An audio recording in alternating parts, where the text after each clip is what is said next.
Hey everyone, welcome back to useNfix, where we'll be showing you another tutorial video on the following topic: how to fix Meta AI on Instagram. If you're having trouble with fixing your Meta AI on Instagram, you're not alone. This issue is more common than you might think, but don't worry, today I'm going to walk you through some super easy steps to fix it. We're going to try a few methods starting from the simplest and working our way up. So stick with me till the end, one of these is bound to work. Let's start with the quickest fix: airplane mode. Turn it on from your notification bar or control center. Wait for 10 to 15 seconds, then turn it back off. Go back to Instagram and try logging in again. You'd be surprised how often this simple trick does the job. Next, let's check if there's an update available for Instagram on your Play Store app. Go to Play Store and then search Instagram and see if there is an update button. Sometimes login issues happen because you are using the outdated version of the app. Updating it ensures you have the latest bug fixes and improvements. If updating didn't help, it's time to clear cache. And so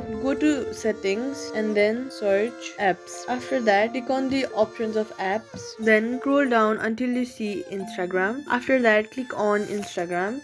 Then scroll a bit down, then you'll see the option of storage. Then just go ahead and hit on clear cache. Then this clears out all the old data that might be causing issues. If you're on iPhone, the closest solution is deleting and reinstalling the app, which we'll get into in a second. And if none of that helps, go ahead and delete the app Instagram from your phone and then reinstall it with all the latest files and settings. In many cases, this is the final fix that solves the stubborn login problems. And there you go. One of these methods should have helped you get back into your Instagram account. And if it did, let me know in the comments and give this video a thumbs up to help others too. And hey, if you like simple tech fixes like this, consider subscribing for more. That's it. Thank you so much for watching. I'll see you in the next one.